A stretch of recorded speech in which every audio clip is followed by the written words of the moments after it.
আসসালামু আলাইকুম। দেশ এবং দেশের বাইরে যে যেখান থেকে আমাকে দেখছেন সবাইকে জানাচ্ছি আন্তরিক প্রীতি এবং শুভেচ্ছা। আসসালামু আলাইকুম। বাংলাদেশ কিংবা ভারতের কোনো হিন্দু ভাইয়ের প্রতি আমাদের ন্যূনতম কোনো আক্রোশ নেই, কোনো ক্ষোভ নেই, কোনো রাগ নেই। আমাদের আক্রোশ, আমাদের রাগ, ঘৃণা, ক্ষোভ সেই সমস্ত হিন্দুদের প্রতি যারা আমাদের প্রাণপ্রিয় বাংলাদেশের উপর, আমাদের অস্তিত্ব, আমাদের মানচিত্রের ওপর আধিপত্যবাদ, সাম্রাজ্যবাদের থাবা বিস্তার করে আছে, সেই সমস্ত হিন্দুদের প্রতি আমাদের রাগ। যারা বাম চেতনা, রাম চেতনায় উদ্বুদ্ধ হয়ে আমাদের ধর্মীয় বিশ্বাস, আমাদের আকীদাকে করায়ত্ত করতে চায়, আমাদের ধর্মীয় বিশ্বাসের ওপর তাদের হিন্দুত্ববাদ, তাদের দেবত্ব বিশ্বাসকে চাপিয়ে দিতে চায়, তাদের প্রতি আমাদের ঘৃণা। আমি তাদেরকে বলতে চাই, আপনাদের এই ঘৃণিত প্রচেষ্টা কখনোই সফল হবে না ইনশাআল্লাহ। বাংলাদেশের মানুষ কখনোই তা সফল হতে দেবে না। কয়েকদিন আগে ভারতের এক হিন্দু ভদ্রলোকের সাথে আমার ব্যাপক বাগ বিতণ্ডা হয়, তর্ক হয়। সে আমাকে বলে যে আপনারা অকৃতজ্ঞ জাতি, আপনাদের ভেতরে কৃতজ্ঞতা বোধ নেই। কেন নেই? স্বাধীনতা যুদ্ধে ভারত বাংলাদেশকে ব্যাপক সহযোগিতা করেছে, আপনারা সেইগুলোকে অনেকেই মেনে নিতে পারছেন না। আমি আমার সেই ভারতীয় বন্ধুকে বলতে চাই, স্বাধীনতা যুদ্ধে অর্থাৎ ৭১ সালে যখন পাক এবং বাংলাদেশ যুদ্ধ হয়, সেই সময় ভারত বাংলাদেশকে ব্যাপক সহযোগিতা করেছে। আমরা সেটা অস্বীকার করি না, কখনো করবও না। আমরা অকৃতজ্ঞ জাতি না। কিন্তু যারা সহযোগিতার নামে বারবার আমাদেরকে খোঁটা দেয়, এই খোঁটা দেওয়াটাকে আমরা মারাত্মকভাবে ঘৃণা করি।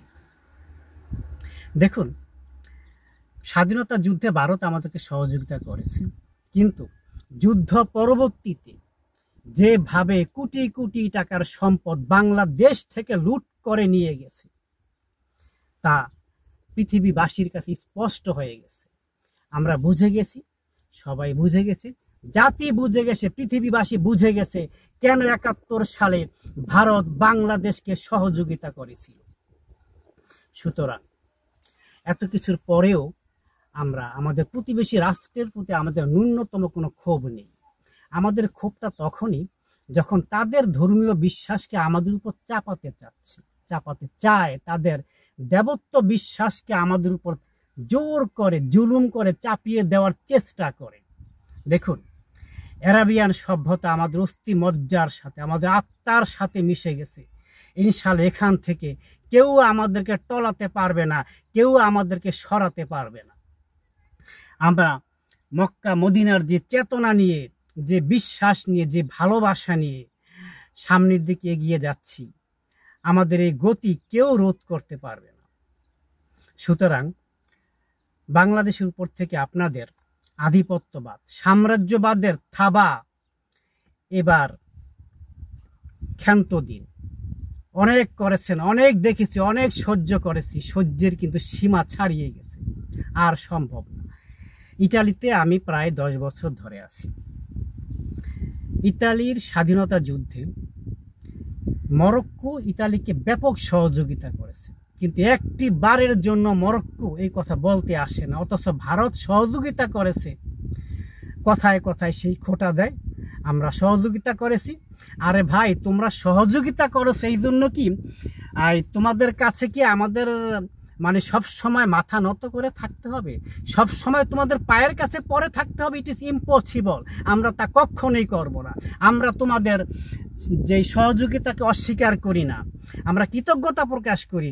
কিন্তু তোমরা যেভাবে খোঁটা দাও, যেভাবে আমাদের উপর তোমাদের সাম্রাজ্যবাদের থাবা বিস্তার করে আসছে এবং থাবা বিস্তার করতে চাচ্ছ, তোমাদের এই হীন প্রচেষ্টা, এই নোংরামিকে আমরা কখনো জায়গা দেব না ইনশাআল্লাহ। আমি মনে করি যে যে জাতি অতীতকে ভুলে যায়, সে জাতির পরবর্তীরও তাদেরকে ভুলে যায়। আমরা ভারতের সহযোগিতা কখনোই অস্বীকার করব না, কিন্তু ভারত যেভাবে দাদাবাবু ভাব নিয়ে, বড় ভাই সুলভ ভাব নিয়ে আমাদের সাথে আচরণ করে, তাদের এই নোংরামিকেও আমরা প্রশ্রয় দিতে পারি না, প্রশ্রয় দেবও না। আরেকটা বিষয় কি ভাই, যে এমন একটা অবস্থা, বাংলাদেশেও তাদের কিছু অনুগত মানুষ আছে যারা মনে করে যে ভারতের কাছে আমাদের মাথা বিক্রি হয়ে গেছে, তারা স্বাধীনতার যুদ্ধে আমাদেরকে সহযোগিতা করেছে, তাদের কাছে আমাদের মাথা বিক্রি হয়ে গেছে, তাদের পায়ের কাছে আমাদের পরে থাকতে হবে। কি আশ্চর্য! এটা তো সম্ভব না রে ভাই। কেমন দেশে আমরা বসবাস করি যে স্বাধীনতা আমরা লাভ করেছি, কিন্তু স্বাধীনতার ফসল, স্বাধীনতার যে সুবাতাস, তা আমরা আসলে ভোগ করতে পারতেছি না। ধরা যাবে না, ছোঁয়া যাবে না, বলা যাবে না কথা, রক্ত দিয়ে পেলাম শালার আজব স্বাধীনতা। আমরা আমরা পিন্ডির বিরুদ্ধে যুদ্ধ করেছি, দিল্লির গোলামি করার জন্য নয়। আমরা দিল্লির গোলামি কখনোই করব না। যারা আমাদের উপর আধিপত্যবাদের থাবা বিস্তার করে আছে, তাদের এই কালো হাতকে ভেঙে দেওয়ার জন্য বাংলাদেশের স্বাধীনতাকামী মানুষের যথেষ্ট। আমরা ভারতের ঘৃণ প্রচেষ্টাকে কখনো প্রশ্রয় দেইনি, কখনো মেনে নেইনি, কখনো মেনে নিতে পারবো না ইনশাআল্লাহ। তাই আসুন, বাগাড়ম্বর না করে, হুমকি ধমকি না দিয়ে আমাদের সাথে মিলেমিশে থাকুন। আসুন, আমরা কাজী নজরুল ইসলামের সেই কবিতার মতো আমরা একে অপরের ভাই হয়ে থাকি। যেভাবে তিনি বলেছিলেন যে মোরা একই বৃন্তে দুটি ফুল, হিন্দু মুসলমান, মুসলিম তার নয়নমণি, হিন্দু তাহার প্রাণ। সুতরাং নিজেদেরকে ওই বড় ভাই সুলভ আচরণ না করে, নিজেদেরকে উপরে না রেখে, আপনাদের পায়ের কাছে আমাদেরকে পরে থাকতে হবে, আপনাদেরকে দাদাবাবু করে আপনাদেরকে নমস্কার করতে হবে, এই চিন্তা চেতনা থেকে আপনারা সরে যান। বাংলাদেশ একটি স্বাধীন সার্বভৌমত্ব দেশ। বাংলাদেশের মানুষ ভালোবাসতে জানে, কিন্তু তেল মারতে জানে না। আমরা কখনোই তেল মারি না এবং তেল মারতে পারবো না। আমরা তেল মারাকে প্রশ্রয় দেই না, তেল মারাকে ভালোবাসি না। সুতরাং ভালো হয়ে যান। বাংলাদেশের স্বাধীনতা সার্বভৌমত্বকে শ্রদ্ধা করুন, সম্মান করুন, তাহলে আমরাও আপনাদেরকে শ্রদ্ধা করব, সম্মান করব ইনশাআল্লাহ। আপনারা ভালো থাকুন। অনেক অনেক ধন্যবাদ। আসসালামু আলাইকুম।